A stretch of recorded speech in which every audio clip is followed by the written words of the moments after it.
This old guy DIY video has to do with replacing the front axle seal on the left front wheel of a 1986 Kubota L2550 four-wheel drive tractor. So if you look down here, you can see that I have a bunch of leakage on the ground, and it's coming right from the joint here. So after reading through Tractorbynet and looking at the schematics, my great plan is first I'll jack the thing up, then I'll take the wheel off, then I'll come over here and I'm going to take that tie rod off, and then I'm going to take the bolts off here and remove that whole assembly so I can put it on the bench. And then, based on the schematic, I'm going to flip it upside down so gravity is my friend. I believe I have to remove a cap, take out 2 snap rings, disassemble a shaft, and then I should be able to access the bearing. So I'm going to start the work, and we'll see if it's as easy as I think it will be.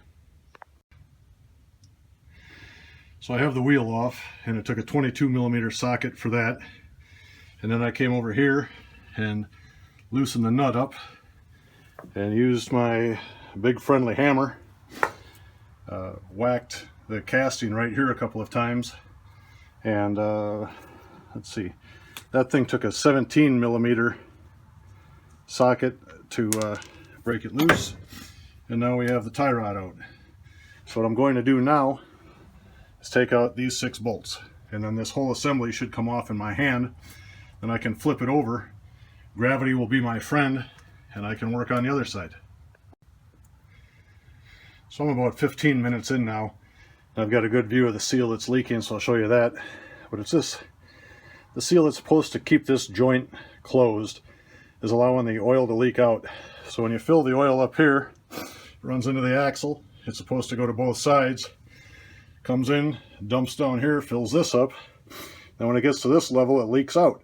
So all the oil runs out of the axle from the other side, and this basically causes you to run out of oil in the whole system.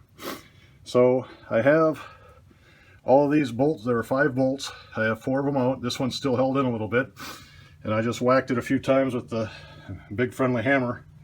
You can see the seam is cracked right now, so I'm going to remove it, let some oil run out, and I'll see what size socket I used.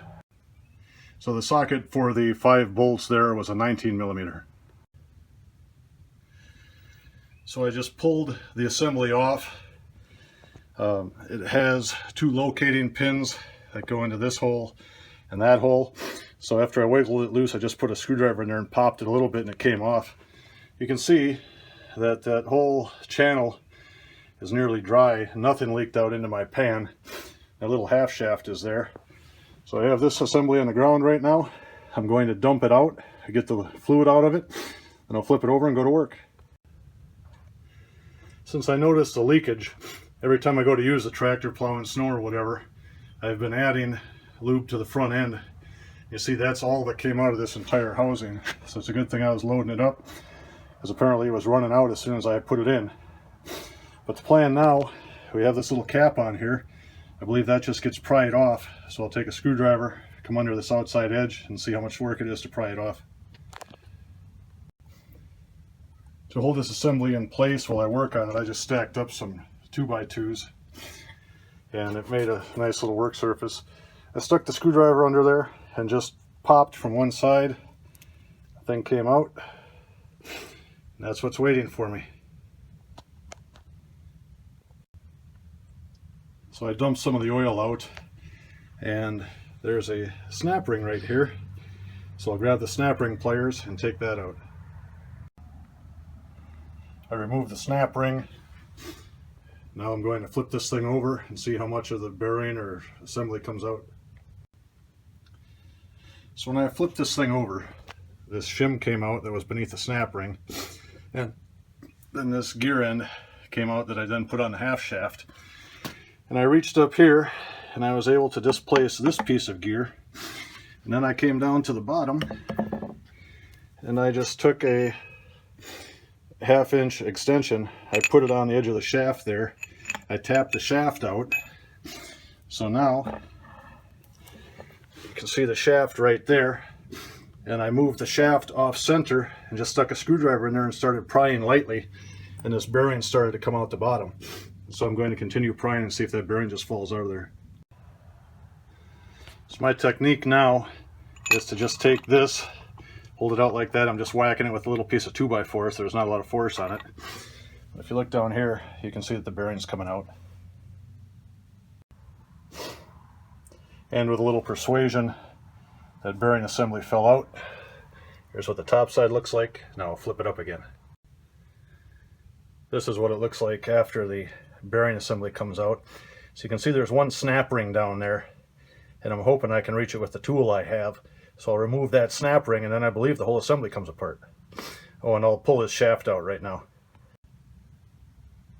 So this is what the second snap ring looks like.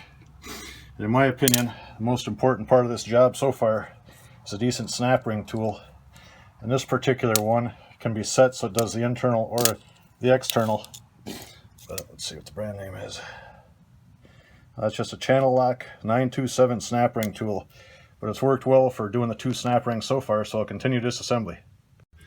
So after removing the second snap ring in there, I just started tapping on the casting a little bit. You can see it's breaking loose.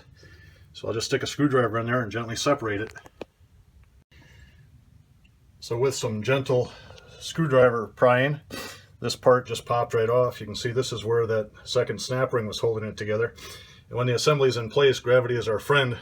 So the weight of the tractor is pushing down on this thing so it all stays there.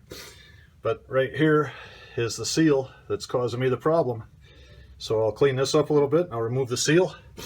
Then I have to take the race off over here, I believe. But I'll go buy the part tomorrow and put it all back together. This thing has taken me about 40 minutes with filming to get to this stage. Since gravity is my friend right now, I just cleaned all this crap up with a screwdriver and a rag. You can see all the junk that fell there. Now I'm going to tip this thing down so any contaminants that fell in there will go down to the ground. Then I'm going to pull this seal out. It's pretty apparent that right there's where my leak is. The seal's all deformed. I guess it made it from 1986 till now, so that's not so bad. And to remove the seal, I just took a screwdriver and grabbed under the rubber part. So the rubber part's laying there.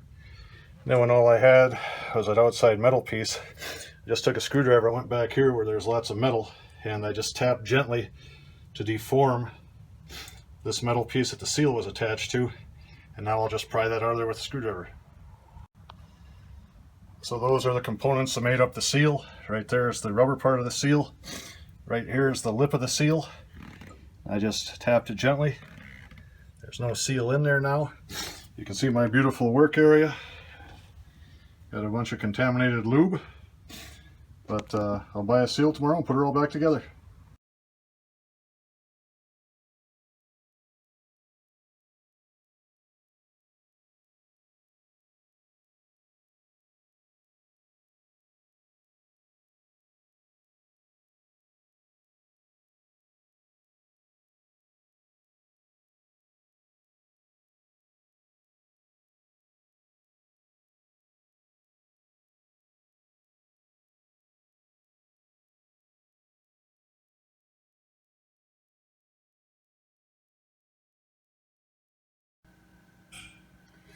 In the last series of photos, I just demonstrated how you go to KubotaUSA.com, then just click through a couple of screens, and it'll take you to exactly what you want. So here I found the information I needed for the L2550 that was made in 1986.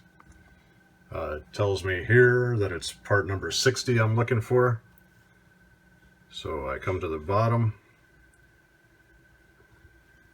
scroll part 60.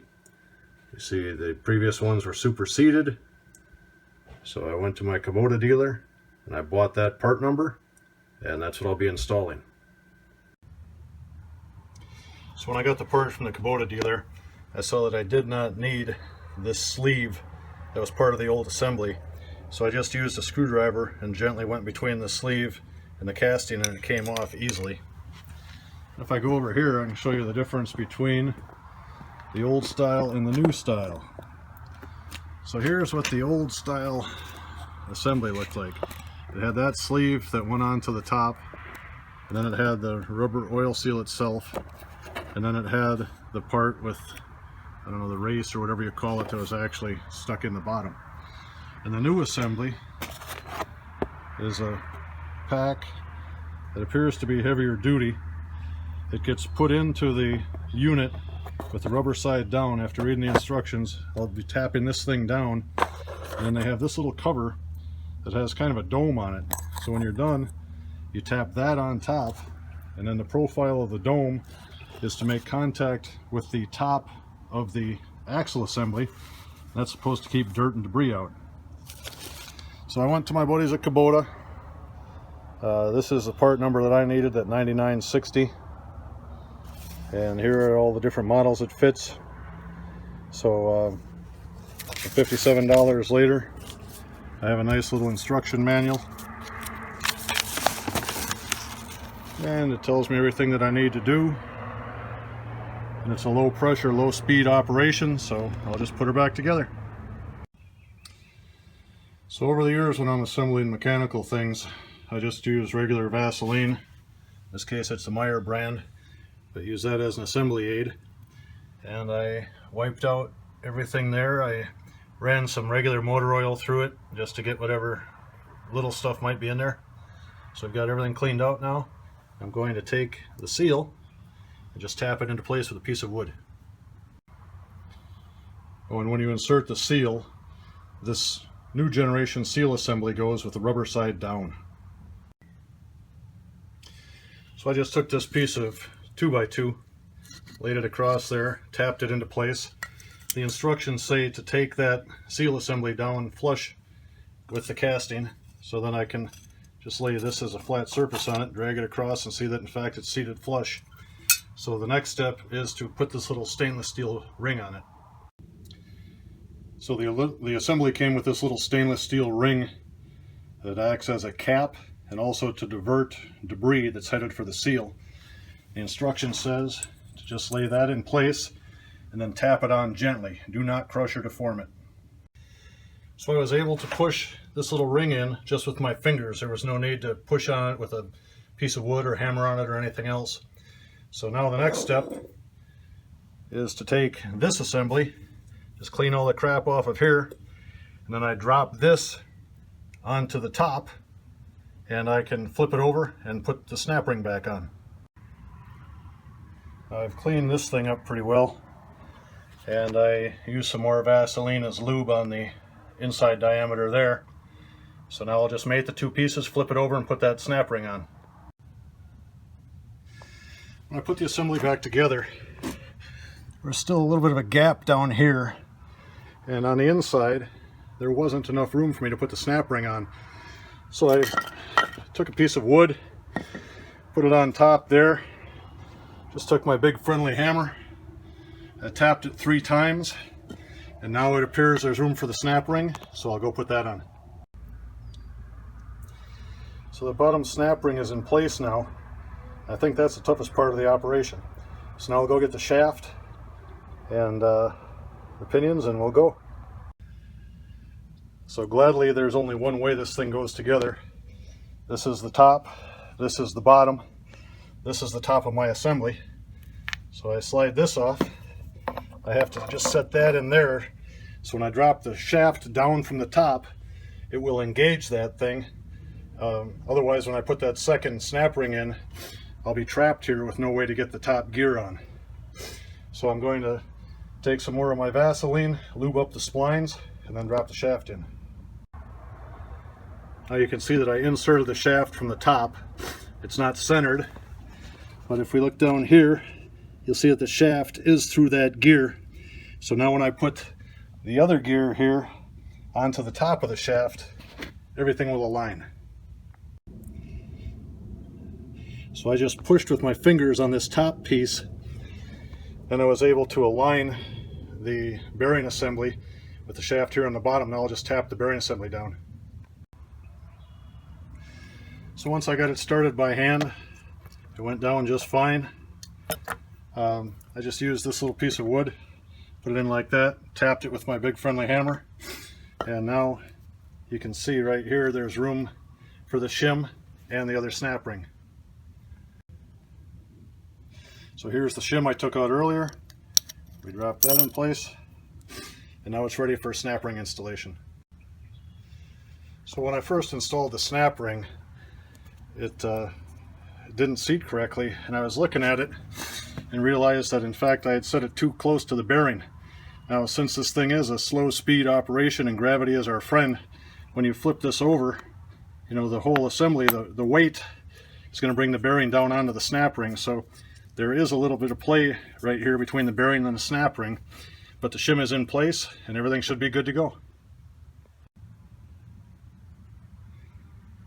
So I lubed this little cap up with Vaseline, and I cleaned out the grooves that it's going to sit into. So now I just set it on the top. I'll use my piece of wood again and just tap it into place. Now I have the cap tapped into place, and I'm ready to bolt this unit back onto the front axle. And right here is a drain plug. If I had looked at it a little more closely or read a little more closely, I would have known that I could have just pulled this plug and run all that liquid out in the beginning rather than having all the oil and crap on the floor of my garage. And when getting ready to put this thing back together, you can see that this gear is sitting off of the bearing. That's got to be popped in place. So I just take a hammer handle. That's hard to show. I need both hands. But anyway, I'll use a hammer handle and just kind of pry that down, and it'll go where it belongs. So I was able to pry that home so it's where it belongs. And now it's ready for me to just hang it back on here with the 5 bolts. I used my block and hammer technique again to seat this thing. You can see the shaft interface with the bearing assembly. And I have it in 2-wheel drive right now, so everything moves fine. So I'm just going to grab the other unit. This is a hole for a stud. That's a hole for a stud. So I can push the thing in and it'll hold itself. Then I'll insert this bolt first and then work my way around. When I have something heavy or awkward that I have to align, like this piece, I'll oftentimes use a bolt, or in this case a screwdriver. But when I pick the unit up, I just stuck the screwdriver through here, and that allows me, with leverage, to hold that thing while I located the 2 locating pins. And now I've tightened up 4 of the 5 holes. It turns like it's supposed to. You can see my beautiful bronze colored little oil seal race. I don't have any extra parts laying around, so all I'm going to do is drop this steering link back in place, tighten that up. I'll put the wheel on, I'll fill it up with lube, and then my plan is to pull the plug on the bottom of this one and also on the other side, and I'll just let any contaminated yellow looking oil drain out until I get to the fresh stuff, and then I'll consider myself good to go for another 34 years. So I hope this old guy DIY video helped you. Without filming, if I had the part here, I could have had the job done in between 1.5 hours and 2 hours. So if you're confident enough to go get the part, which I wasn't, I wanted to take my old one with me. But anyway, KubotaUSA.com is where you can find the schematics on your tractor for free. You'll find the part number, and by looking at the schematics and going to Tractorbynet and reading what other guys have done, you know, you can make these things that are pretty high dollar if you have to go to Kubota to get the work done, but you can do it yourself in a couple of hours with basic hand tools. So I hope this helped you. Have a nice day.